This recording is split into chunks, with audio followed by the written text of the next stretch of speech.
आज की वीडियो में हम देखेंगे कि हम अपने VS कोड के अंदर किस तरह से C# का कोड लिख सकते हैं और किस तरह से उसे VS कोड के अंदर रन कर सकते हैं। उसके लिए सबसे पहले तो हमारे पास मस्ट है कि VS कोड भी इंस्टॉल होना चाहिए। तो सबसे पहले हम क्रोम के ऊपर जाके VS कोड डाउनलोड लिख लेते हैं। VS कोड डाउनलोड लिखने के बाद यहाँ पे जो पहली वेबसाइट आ जाएगी उसके अंदर हमारे पास जो भी ऑपरेटिंग सिस्टम है उसके मुताबिक हम अपना VS कोड इंस्टॉल कर लेते हैं। यहाँ पे विंडोज़ के लिए हम कर रहे हैं तो यहाँ पर हम विंडोज़ पर क्लिक कर लेंगे। विंडोज़ पर क्लिक करने के बाद यहाँ पर ऊपर ही हमारा VS कोड इंस्टॉल होना शुरू हो जाएगा। मेरे पास ये ऑलरेडी मौजूद है तो ये हम इंस्टॉल नहीं करेंगे। इसके बाद इसी के साथ साथ जैसे ही ये आप इंस्टॉल करना शुरू कर देते हैं तो इसके साथ आप लिखेंगे भाई .NET डाउनलोड लिखने के बाद यहाँ पे जो माइक्रोसॉफ्ट की फर्स्ट वेबसाइट आएगी उसको ओपन कर लेना है। जैसे ही ओपन होती है इसके बाद ये हमारे पास दो ऑप्शन दे देता है, एक .NET का 9.0 वर्जन है और एक .NET का 8.0 वर्जन है। आप इसमें से जो भी चाहते हैं इंस्टॉल कर सकते हैं। यहाँ पे 9.0 वाला जो है ये रिकमेंडेड लिखा हुआ है तो हम ये वाला इंस्टॉल कर लेते हैं। ये भी मेरे पास ऑलरेडी अवेलेबल है तो इसको भी मैं इंस्टॉल नहीं करूँगा, आप ये दोनों इंस्टॉल कर लेने हैं। दोनों इंस्टॉल करने के बाद हम यहाँ से आ जाएंगे भी वापस आने के बाद ये हमारा जो डाउनलोड्स के अंदर ये हमने दो चीज़ें इंस्टॉल की थी, एक थी .NET और दूसरा था VS कोड यहाँ से ओपन करने के बाद इंस्टॉल होने के बाद यहाँ पर आ जाएगा और यहाँ से हमने आई एक्सेप्ट के ऊपर आके नेक्स्ट करके इसे इंस्टॉल कर लेना है। दूसरे नंबर पर हम आएंगे भाई अपने यहाँ से मैं इंस्टॉल नहीं करना चाहता तो .NET के अंदर आएंगे, यहाँ पे डबल क्लिक करेंगे, इसको ओपन करेंगे और यहाँ पर मेरे तो इंस्टॉल्ड है तो इसलिए इंस्टॉल का ऑप्शन आ रहा है। आपके इंस्टॉल नहीं होगा तो यहाँ पे इंस्टॉल का ऑप्शन आ जाएगा। ये मिडल में इंस्टॉल के ऊपर हमने क्लिक करके इसे इंस्टॉल कर लेना है। जैसे ही इंस्टॉल हो जाएगा हमने वापस आना है और अपने VS कोड को यहाँ से कर देना है ओपन, बल्कि यहाँ पे हम एक न्यू फोल्डर क्रिएट करेंगे। न्यू फोल्डर का नाम रख लेते हैं हम C#।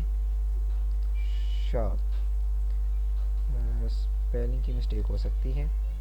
यहाँ पर आके हम ऊपर CMD कमांड पैनल ओपन कर लेंगे। CMD कमांड पैनल ओपन होने के बाद यहाँ पर हम लिखेंगे थे कोड डॉट से ये होगा कि ये वाला जो हमारा फोल्डर था वो VS कोड के अंदर ओपन हो जाएगा। अब VS कोड के अंदर ये वाला जो फोल्डर है ये ओपन तो हो चुका है। अब हमने करना ये है कि सबसे पहले एक्सटेंशंस के अंदर आना है।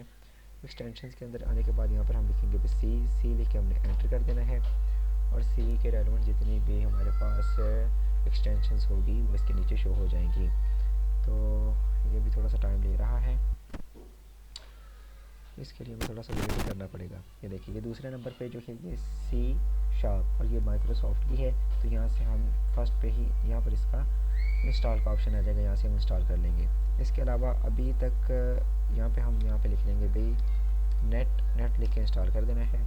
तो नेट लिख के जैसे हम एंटर करेंगे तो ये जो दूसरे वाली है यहाँ से भी .NET एक्सटेंशन पैक और ये .NET इंस्टॉल टूल, ये दोनों के दोनों हम यहाँ से इंस्टॉल कर लेंगे। ये मेरे डिसेबल का ऑप्शन आ रहा है क्योंकि ये मेरे इनेबल है, यहाँ से दूसरी है तो ये वाली जो .NEट की जो दोनों माइक्रोसॉफ्ट के ये यहाँ से हम इंस्टॉल कर लेंगे।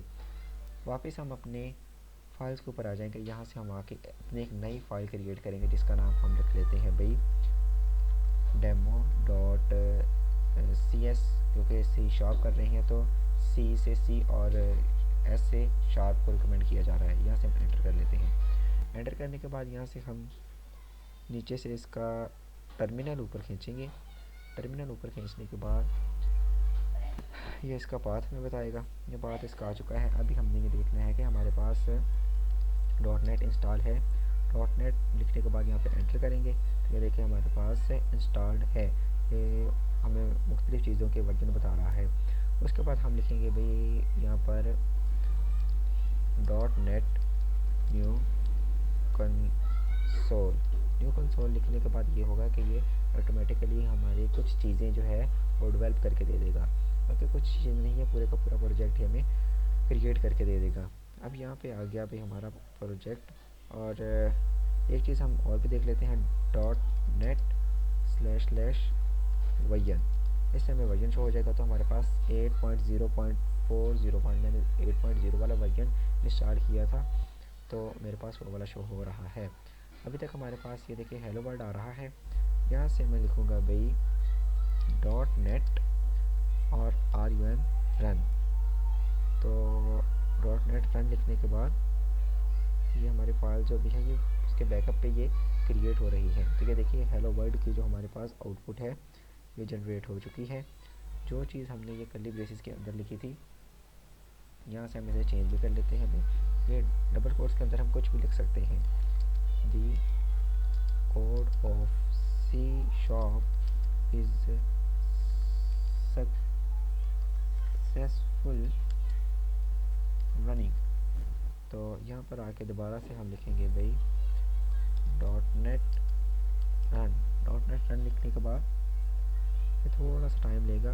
ये देखिए the code of C# is successful running. तो ये हमारा VS कोड के अंदर C# का प्रोजेक्ट जो है वो पूरा का पूरा चल गया। यहाँ पे जो demo.css की फाइल हमने क्रिएट की थी, ये चाहे तो हम डिलीट भी कर सकते हैं, क्योंकि हमने अपना सारा जो काम है वो program.css के अंदर ही करना है।